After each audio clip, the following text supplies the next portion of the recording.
What the hell are you? Welcome to Watch Mojo, and today we're looking over the films and TV series under the Marvel banner who either deserve a second watch or have gained newfound appreciation in recent years. While your mileage may vary between each, it's never a bad thing to look back and find something positive in a piece of entertainment.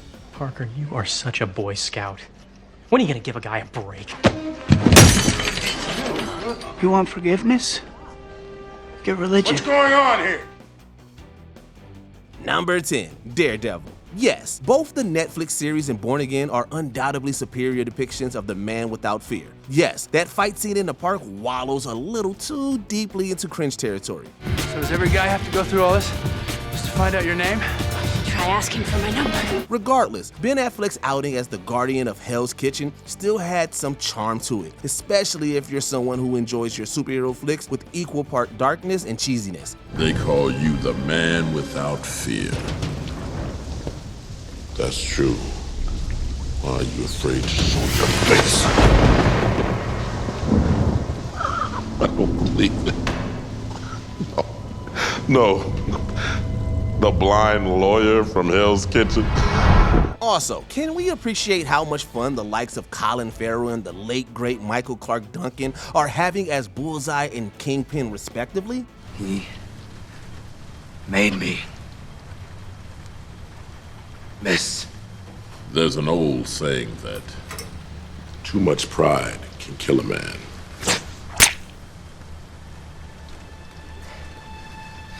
The devil is mine. Number 9, What If? That was brilliant. Let's give it another go.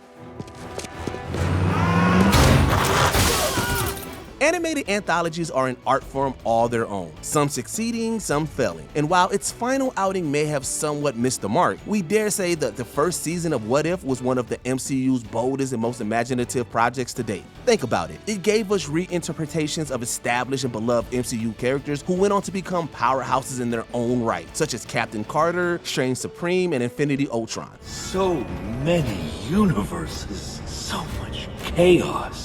They need to be silenced. You do not have to do this. Oh, but it's my purpose. Not only were the stories entertaining, but it showcased that the MCU wasn't afraid to get a little weird. And weird, especially in the cinematic universe, can often lead to wondrous results. Hello again.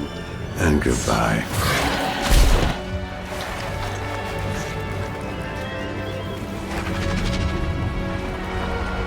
Number 8, Marvel Anime, X-Men. You're in luck, sister. I'm not gonna be taking that flight after all. Looks like I'm headed to New York. Does it even come close to the likes of the original animated series or X-Men 97? Not on your life. But out of all the Marvel properties that got themselves the anime treatment, the X-Men certainly came out the best. The violence, the self-contained story, Madhouse's gorgeous animation, it all adds up to quite a fun time, even if it doesn't quite reach the heights of other depictions of our favorite superhero team of mutants.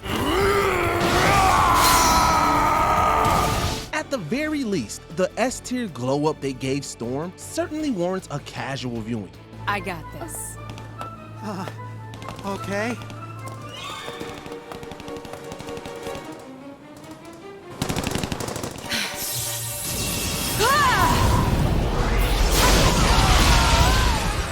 Number 7, Avengers Age of Ultron. Is that why you've come? To end the Avengers? I've come to save the world. But also, yeah. The red-headed stepchild of the Avengers films, Age of Ultron is simultaneously one of the most vital yet mentoring team-ups of the world's mightiest heroes, introducing the likes of Vision, the Scarlet Witch, the Sokovia incidents, and a million other different plot threads that would come into play later down the line. The human race will have every opportunity to improve. And if they don't? Ask Noah. While there is a fair amount of busy work, some messy pacing, and subplots that prevent it from reaching the heights of other big MCU event movies, it does have some killer scenes that have made us look on it more favorably in recent times. Hulk versus the Hulkbuster, the opening siege on Hydra's base, and lest we forget, one of the MCU's greatest casting of all time in James Spader as Ultron. We could listen to this android monologue for hours on end. I think you're confusing peace with quiet. Yeah, huh? What's the vibranium for? I'm glad you asked that because I wanted to take this time to explain my evil plan. Number 6, Spider-Man 3. Parker, you are such a Boy Scout. When are you gonna give a guy a break? You want forgiveness? Get religion. What's going on here? Back in the day, this was the title reviled for putting an end to the original Spider-Man films. And yes, there are a bunch of silly moments such as Emo Parker, the infamous dance scene, and his portrayal of Venom.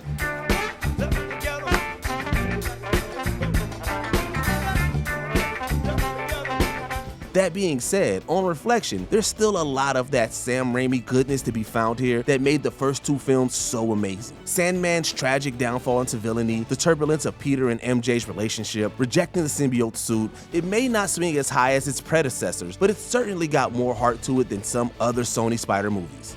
I didn't choose to be this.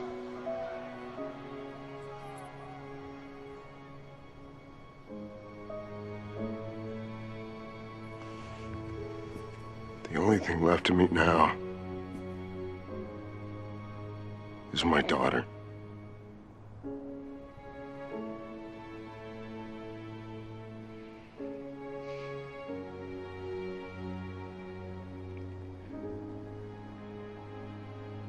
I forgive you.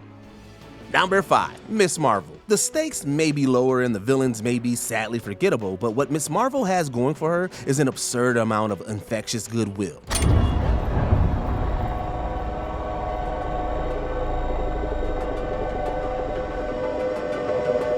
As a fangirl turned hero in her own right, Iman Vellani's take on Kamala Khan will warm your soul as she uses her newfound powers in an attempt to emulate her childhood heroes. There is no normal. There's just us and what we do with what we've been given. Pair that with the show's tasteful take on the complexities of family, tradition, and Jersey City's melting pot culture, and this show punched well above its weight. Look at it this way, even after the failure of the Marvels, everyone is still eager for Kamala to make a big return to the MCU, so she must be doing something right. But you sure are, and always have been, our own little Miss Marvel. Number 4, Agent Carter. Dorothy Underwood, you're under arrest. She may not have any powers to her name, but Peggy Carter is one of the MCU's most stalwart and badass characters, which is why we feel her 2-season solo series deserved way more attention than it initially got. I want to thank you properly for saving my life, Agent Carter. That's not necessary. While Agents of S.H.I.E.L.D. flourished with a handful of seasons, Peggy's outing was tragically cut short. That doesn't mean it isn't worth your time though. Tackling espionage, gunfights, and the vast prejudices of 1940s America, Peggy demonstrated that she was much more than Captain America's best girl. She was a leading lady in her own right, whose legacy has thankfully endured throughout the years. As your supervisor... You're not my supervisor. As a supervisor, I feel obligated to tell you your actions were ill-advised and reckless. Reckless? You're damn right. Number 3, Luke Cage.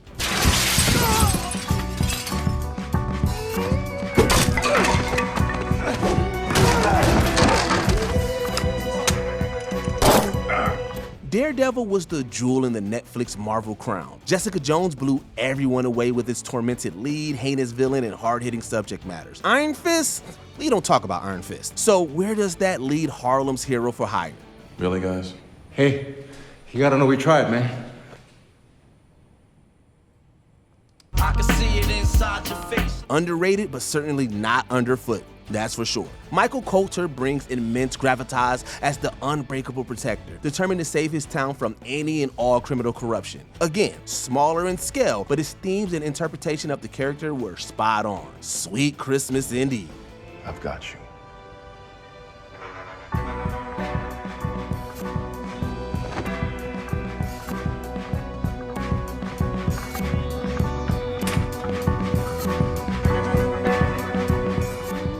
Number 2, Thor. This God of Thunder has had some of the MCU's greatest moments across the franchise, despite having a filmography that's certainly been all over the place. This drink, I like it.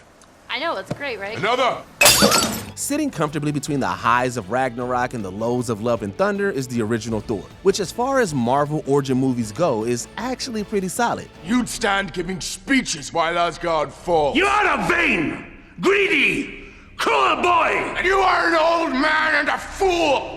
There's a Shakespearean quality to it, especially when it comes to the fractured dynamics between the family of Norse gods. We'd go as far as to say Thor's exile from Asgard is one of the MCU's best moments. You are unworthy of these realms. You're unworthy of your title. You're unworthy of the loved ones you have betrayed. For setting down a solid foundation and all the good that came after, we feel this flick deserves its flowers. Before we continue, be sure to subscribe to our channel and ring the bell to get notified about our latest videos. You have the option to be notified for occasional videos or all of them. If you're on your phone, make sure you go into your settings and switch on notifications. Number 1. Moon Knight. You're gonna die, Steven. You're gonna die. Look at me. You're not gonna die. Let me save us. Among the pantheon of TV series to emerge from the main canon of the MCU, fans and critics will often flock to WandaVision and Loki, and rightfully so. They're awesome. It's just that some of us also feel that a certain fist of vengeance also deserves to stand alongside them.